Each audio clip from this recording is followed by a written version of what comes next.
오늘 2월 7일 주일 말씀 묵상은 누가복음 12장 1절부터 12절까지의 말씀입니다. 그동안에 무리 수만 명이 모여 서로 밟힐 만큼 되었더니 예수께서 먼저 제자들에게 말씀하여 이르시되 바리새인들의 누룩 곧 외식을 주의하라. 감추인 것이 드러나지 않을 것이 없고 숨긴 것이 알려지지 않을 것이 없나니 이러므로 너희가 어두운 데서 말한 모든 것이 광명한 데서 들리고 너희가 골방에서 귀에 대고 말한 것이 지붕 위에서 전파되리라. 내가 내 친구 너희에게 말하노니 몸을 죽이고 그 후에는 능히 더 못하는 자들을 두려워하지 말라. 마땅히 두려워할 자를 내가 너희에게 보이리니 곧 죽인 후에 또한 지옥에 던져넣는 권세 있는 그를 두려워하라. 내가 참으로 너희에게 이르노니 그를 두려워하라. 참새 5마리가 2아스타리온에 팔리는 것이 아니냐. 그러나 하나님 앞에는 그 하나도 잊어버리시는 바 되지 아니하는도다. 너희에게는 심지어 머리털까지도 다 세신 바 되었나니 두려워하지 말라. 너희는 많은 참새보다 더 귀하니라. 내가 또한 너희에게 말하노니 누구든지 사람 앞에서 나를 시인하면 인자도 하나님의 사자들 앞에서 그를 시인할 것이요 사람 앞에서 나를 부인하는 자는 하나님의 사자들 앞에서 부인을 당하리라. 누구든지 말로 인자를 거역하면 사하심을 받으려니와 성령을 모독하는 자는 사하심을 받지 못하리라. 사람이 너희를 회당이나 위정자나 권세 있는 자 앞에 끌고 가거든 어떻게 무엇으로 대답하며 무엇으로 말할까 염려하지 말라. 마땅히 할 말을 성령이 곧 그때 너희에게 가르치시리라.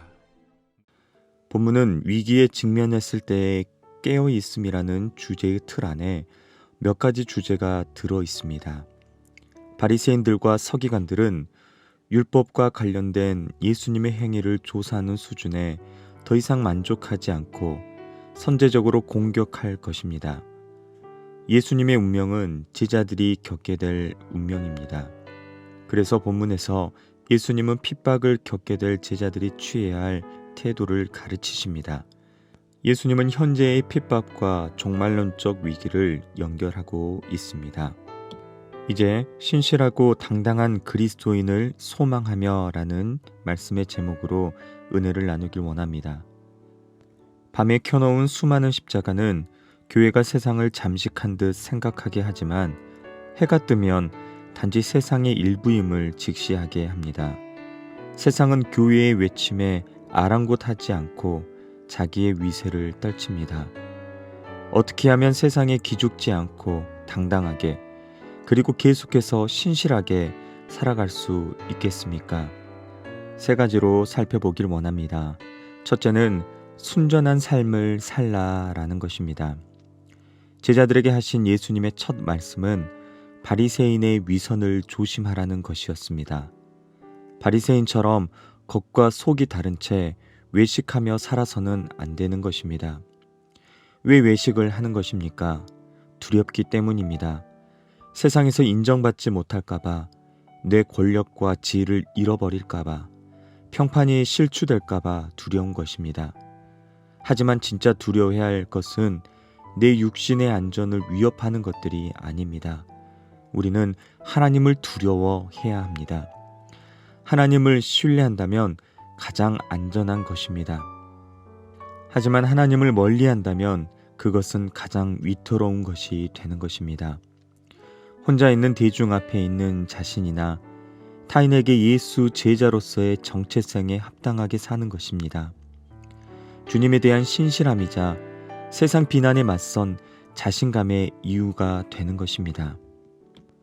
둘째는 고난이 있음을 인식하라입니다. 성경은 예수님을 믿으면 이 땅에서 늘 평안할 것이라고 말한 적이 없습니다. 믿음 때문에 더 어려울 수 있다고 합니다. 세상 속 고난에 당황하지 않아야 합니다. 죄로 망가진 세상에서 겪을 수 있는 일반적 모습이고 주로 인한 고난은 현재 삶이 틀리지 않았음을 보여주는 특권입니다. 특히 누군가가 그리스도인으로서 고난을 당할 때에는 그것을 이상히 여기지 말고 더욱 즐거움과 기뻐함으로 감당해야 합니다. 메시아의 고난에 함께 참여하는 성도의 반응은 절망이 아닌 기쁨이어야 하고 자신의 고난이 구원의 증거이며 하나님의 복임을 깨달아야 합니다. 우리가 의를 위해 고난을 당할 때 하늘의 복이 있음을 알고 기쁨으로 감당하길 원합니다. 세 번째는 믿음의 눈을 놓치지 말라입니다. 성도와 교회는 세상에 혼자 있지 않습니다. 보이는 세상 너머 모든 것을 평가하실 하나님께서 성도를 돌보십니다. 예수님도 주님을 부인하지 않는 신실함을 요구하시며 성령도 어려움 가운데 도우미가 되십니다. 그분을 기억하고 의지하며 세상 속에 당당하게 서 있길 원합니다. 히브리서 11장 1절에서 믿음은 바라는 것들의 실상이요 보이지 않는 것들의 증거니라고 말씀합니다. 보이는 것들만 바라보고 가려면 우리는 이 길을 끝까지 갈 수 없습니다. 보이는 것을 넘어서서 하나님은 우리를 부르시고 계시기 때문입니다. 사랑하는 여러분, 믿음의 눈을 열어 크고 강하신 주님을 보십시오. 그렇다면 내 삶을 아름답게 이루실 줄 믿습니다. 말씀을 맺겠습니다. 세상은 언제나 성도와 교회보다 크고 힘이 있는 듯 합니다. 성도와 교회는 세상과 동화되지 않는 한 고난과 어려움은 피할 수 없습니다. 믿음의 눈을 열고 보이는 것에 주눅들지 않아야 합니다. 안 보이는 실제는 세상보다 큽니다. 우리는 신실함을 잃지 말아야 합니다. 삼위 하나님은 우리보다 신실하게 언제나 우리와 함께 하신 줄 믿습니다. 그 신실하신 하나님만을 의지하고 바라보며 날마다 승리하시는 저와 우리 모두가 되시기를 축복합니다.